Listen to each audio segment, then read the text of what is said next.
Hello students, आज के video में आपका स्वागत है। मैं doctor Alka Goyal, associate professor political science, government girls PG college Bharatpur, Rajasthan.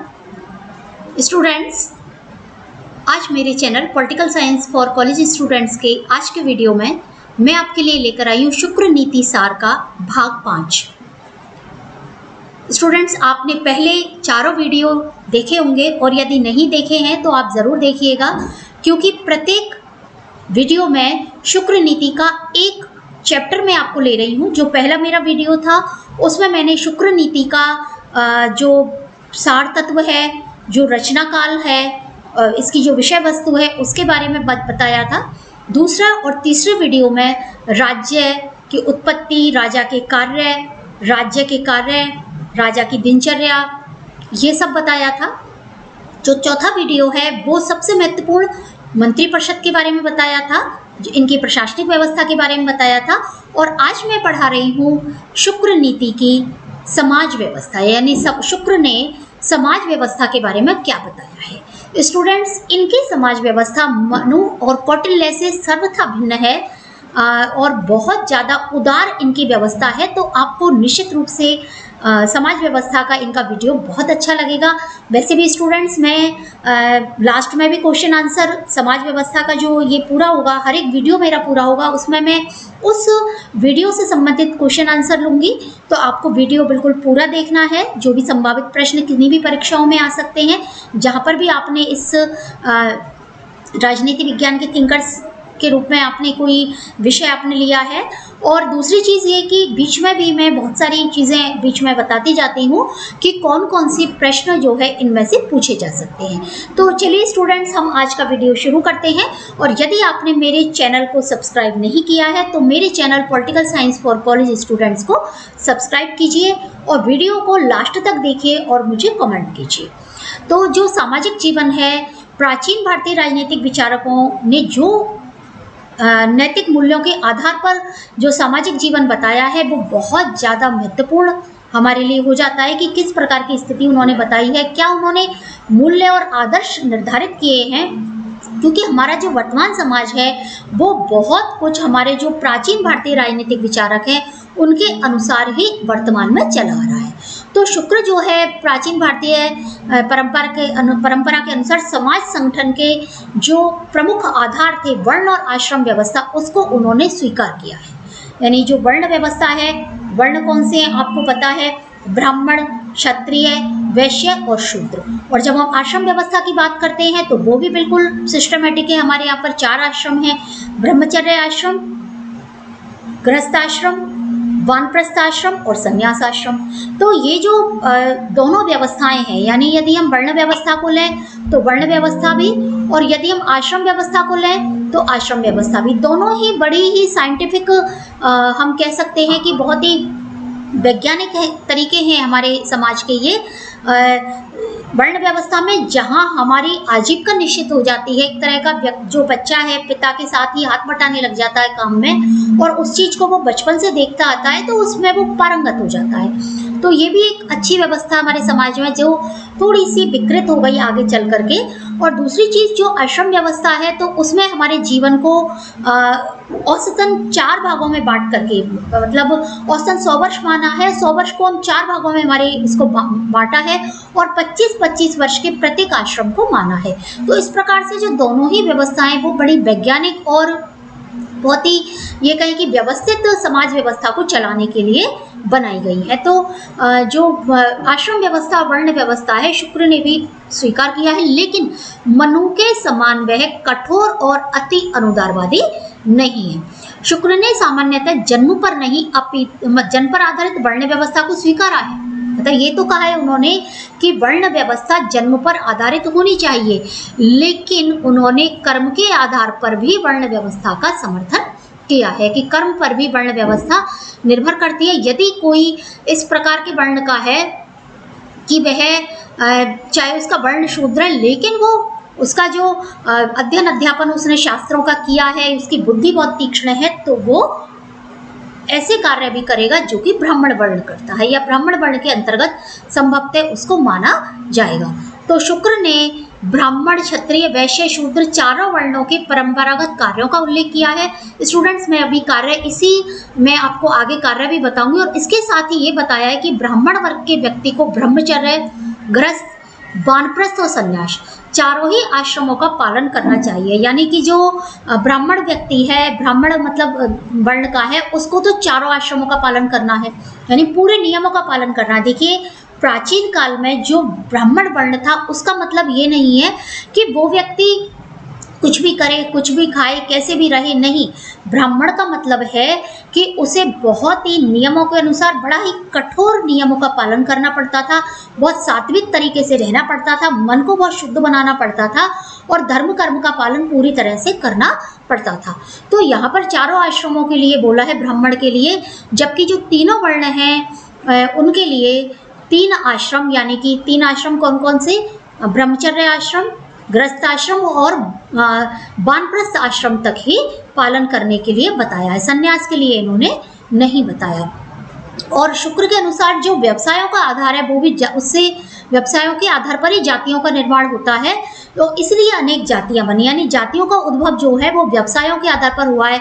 कोई स्वर्ण का काम करता है तो वो सुनार हो गया, कोई चर्म का काम करता है तो वो चर्मकार हो गया, या फिर कोई वणिक का है तो वो वैश्य हो गया, मतलब व्यापारी है तो वो वैश्य हो गया। तो सबकी अपनी अपनी कार्य के आधार पर इन्होंने माना है कि जो व्यक्ति जैसा कार्य कर रहा है उसको उसी प्रकार की जाति में शामिल कर लिया, यानी वो वर्ण नहीं बल्कि वो जाति है। और इसके साथ ही शुक्र ने अन्य जो धर्मशास्त्र के मनु के समान, मनु थोड़ा सा ये कहें कि रूढ़िवादी माने जाते हैं, तो मनु के समान उन्होंने वर्ग और जाति के महत्व को बहुत बढ़ा चढ़ाकर प्रस्तुत नहीं किया है, और ये स्वीकार किया है कि समाज मुख्य रूप से 4 वर्णों में संगठित है, और वर्ण और जाति के मध्य भी भेद स्पष्ट किया है कि भिन्न भिन्न वर्ण के जो माता पिता के द्वारा संतान उत्पन्न होने पर असंख्य जातियों का जन्म होता है। वो असंख्य जातियों का जन्म कैसे हुआ है? वो हुआ है जिस व्यक्ति ने अपने वर्ण में जिस आजीविका को धारण कर लिया उस प्रकार से उसका जो जाति है वो मानी गई है। तो मूलतः वर्ण का आधार जन्म होते हुए भी कर्म से ही किसी विशेष वर्ण की सदस्यता प्राप्त की जा सकती है। जैसे मैंने अभी आपको बताया कि कोई भी व्यक्ति यदि वो दूसरे वर्ण का है, यदि वो व्यापारी का काम कर रहा है तो वो वैश्य हो गया, यदि वो सेना में शामिल हो रहा है, वो देश की रक्षा का काम कर रहा है तो वो क्षत्रिय हो गया। तो इस प्रकार से इन्होंने ये माना है, जो अन्य व्यवस्थाओं के विपरीत एकदम ये कठोर नहीं है वर्ण व्यवस्था में, कि यदि कोई व्यक्ति कर्म दूसरे वर्ण का कर रहा है तो उस वर्ण की सदस्यता प्राप्त की जा सकती है। अब विभिन्न वर्णों के क्या क्या कर्तव्य बताए हैं इन्होंने, देखिए, शुक्र के अनुसार यज्ञ करना, वेदों का अध्ययन करना, अध्यापन करना, और इसके अलावा दान देना, दान लेना, दान देना नहीं, दान लेना ब्राह्मणों के लिए उपयुक्त करना है। यानी ब्राह्मणों को क्या क्या काम करना है? यज्ञ करना है, वेदों का अध्ययन, मैंने बताया ना कि इनका जीवन बड़ा कठोर होता है, वेदन का अध्ययन है, अध्यापन है, दान लेना है। दान इसलिए इनको लेना होता है क्योंकि इनकी आजीविका का और कोई आधार निश्चित नहीं किया है, कोई इनको सैलरी नहीं मिलती थी। जैसे वर्तमान में हर कार्य के लिए एक निर्धारित होता है, दक्षिणा से ही इनका काम चलता था। तो दक्षिणा जो है हम दान कह सकते हैं। वर्तमान में भी यदि हम धार्मिक कार्य घर में कराते हैं तो इनको दक्षिणा के रूप में जो देते हैं तो वो इनकी वही आजीविका इनकी होती है। इसके अलावा सज्जनों की रक्षा करना, दुष्टों का नाश करना और उनके प्रतिफल के रूप में अपने अंश को कर के रूप में ग्रहण करना क्षत्रियों के लिए उपयुक्त कर्म है। यानी क्षत्रियों का मुख्य कार्य क्या है कि वो देश की रक्षा करे, असामाजिक तत्वों का नाश करे, और प्रतिफल में वो क्या करेगा, उसको जो पैसा मिलेगा, जो कर के रूप में जो उसे मिलेगा, वो क्षत्रियों का काम है। वैश्यों का क्या काम है? कृषि, गोपालन या व्यापार, यानी जो भी आजीविका होती है, जो उत्पादन का काम है या फिर जो सेवा का काम है, क्योंकि पहले तो यही होते थे, व्यापार है, वो सब वैश्यों का काम है। और जीविका के लिए अन्य वर्णों के सदस्यों की नौकरी करना या ये कहें कि हीन समझे जाने वाले कार्य करना, ये शूद्रों का काम है। देखिए स्टूडेंट्स, यहाँ पर उन्होंने ये नहीं माना है कि यहाँ पर वो कह रहे हैं कि यदि वो योग्य नहीं है तो वो उन कामों को करे, यदि योग्य है तो वो तीनों में से कोई किसी के भी काम कर सकता है। तो ऐसे काम जो कहते हैं ना कि इससे कुछ नहीं होगा, ये तो बिल्कुल बेकार है, इसमें बुद्धि नहीं है, तो बुद्धिहीन कोई ऐसे काम है उनको शूद्र वर्ण करेगा। तो यहाँ पर उन्होंने योग्यता के आधार पर कार्यों का निर्धारण किया है। अब विभिन्न वर्णों के मध्य संबंध क्या है, ये इन्होंने शुक्र ने बहुत अच्छे से समझाया है। विभिन्न वर्णों के मध्य शुक्र ने जो मनु का दृष्टिकोण है वो उन्होंने फॉलो नहीं किया, मनु से थोड़ा सा भिन्न है। यद्यपि इन्होंने सबके अलग अलग कार्य बताए हैं, लेकिन श्रम विभाजन की इस योजना का नैतिक महत्व नहीं है। यानी इन्होंने ये कहा है कि कोई व्यक्ति इसके आधार पर बड़ा या छोटा नहीं बनता है, अपितु व्यावहारिक कारणों से किसी भी वर्ण के सदस्यों द्वारा आजीविका कमाना है। यानी कोई व्यक्ति अन्य वर्ण के कार्य को अपना सकता है तो उसे निंदनीय नहीं माना जाएगा। यदि एक उच्च वर्ण का व्यक्ति निम्न वर्ण का कार्य कर रहा है तो कोई अपवाद वो नहीं है, गलत नहीं है। जो व्यक्ति जिस प्रकार की भी योग्यता है उसके अनुसार वो कार्य कर रहा है। ब्राह्मणों के अतिरिक्त अन्य वर्ण द्वारा भिक्षा मांगकर जीविका उपार्जन करना उचित नहीं है, क्योंकि ब्राह्मणों को उन्होंने ये अधिकार दिया है, बाकी के व्यक्ति अपना जो जो उनको कार्य है उस कार्य को वो करें, ऐसा शुक्र ने कहा है। या हो सकता है कुछ विरोधाभास हमें नजर आ रहा है, क्योंकि एक तरफ वो ये कह रहा है कि योग्यता से सब कुछ हासिल किया जा सकता है, तो संभवतः जिस व्यक्ति ने ब्राह्मण वर्ण की योग्यता हासिल कर ली वह व्यक्ति उस क्षेत्र में आ गया, बाकी के वर्ण जो हैं वो अपनी आजीविका के लिए कार्य करेंगे।